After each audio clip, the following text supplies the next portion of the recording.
40s or so at the youngest, currently working with Julie. And then we have our next oldest beluga whale. Her name is Aurora.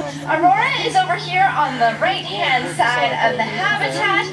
Aurora's in her mid-20s or so, and she is working with Sandra.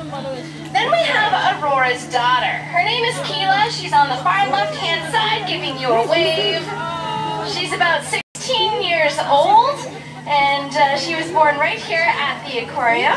I'd also like to introduce you to Phil, one of our trainers working with the animals from underwater. So can we give them all a nice warm welcoming round of applause? Now, despite the fact that we don't often find beluga whales here in our backyard, our lives and the lives of beluga whales are actually intimately connected. In fact, can anyone please shout out for me as loud as you can, what part of the world do you find most beluga whales like this living in? The Arctic, that is correct. And beluga whales are not the only animals that live in the Arctic. Can you think of any others? Shout them out. Polar bears, I heard penguins. Penguins actually come from the Antarctic, but there are puffins in the Arctic. And there's lots of other animals too, like walruses and seals and birds and even people. And the lives of beluga whales and people are shaped by the extreme environments that they live in. And I know we tend to think that the Arctic is extreme because when we think of the word Arctic, what is the word that comes to mind, folks? Cold, that is right. But luckily for beluga whales, they have a number of adaptations that help them survive in this cold Arctic environment. Now, if you take a look at our beluga whales, for example, in the center here, we're getting a great look at the side or pectoral flippers, and we also have a chance to see a tail. You might notice that these areas of the beluga whale's body are quite small in comparison with the rest of their body. Now, it's kind of like our hands when we go outside when it's cold out. They get pretty cold pretty quickly. So for this reason, they're very small in comparison with those large, blubbery beluga bodies, and this helps them reduce the amount of heat that they lose to the cold water around them.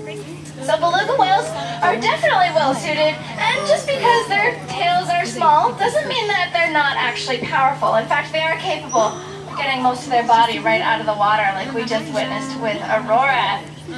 But so too are the people well suited to deal with the Arctic. In fact, about 85% of the people living there are Inuit, and they've been actually living there for over 5,000 years. And they've been able to survive and even thrive in the Arctic by living off of the land.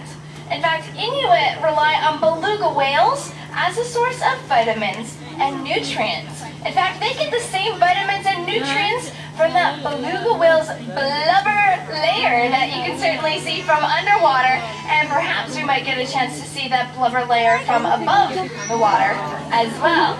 So this is filled with a whole bunch of vitamin C and important nutrients that Inuit need in order to survive. And they get the same nutrients from that blubber layer that we get from our daily fruits and vegetables. As you can imagine, it's not easy to come by fruits and vegetables. They often spoil by the time they get to the Arctic. Now, I know that we do not actually live in the Arctic here, but everything we do still has an effect on what's going on in the Arctic.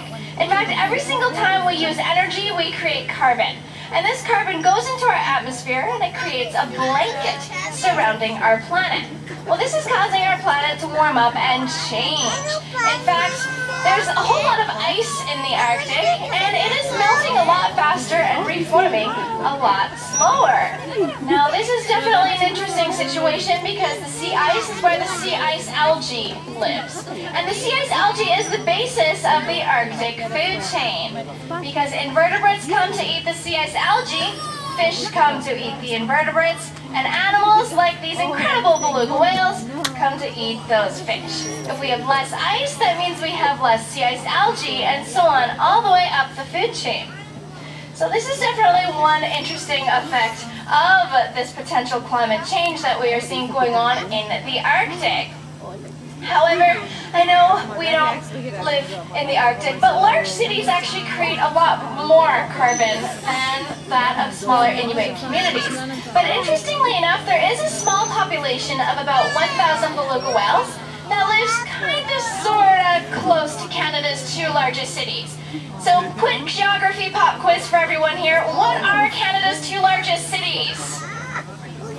Toronto and Montreal, nice job. Give yourselves a pat on the back. You guys got that right away. So Toronto and Montreal, in fact, do I have any visitors from Eastern Canada today? Tak? Widziałeś, jak fajnie woda Excellent. wypływała? Welcome to Vancouver. We hope you are enjoying Magda, your zobaczymy, visit. jak będzie z But if you're czasem. from these areas, Nagrywasz? well, Nagrywasz. Toronto and Montreal sit fairly Nagrywasz? close to the Great Lakes. The Great Lakes attached to the St. Lawrence River. This flows out into the No, St. widać. Lawrence estuary.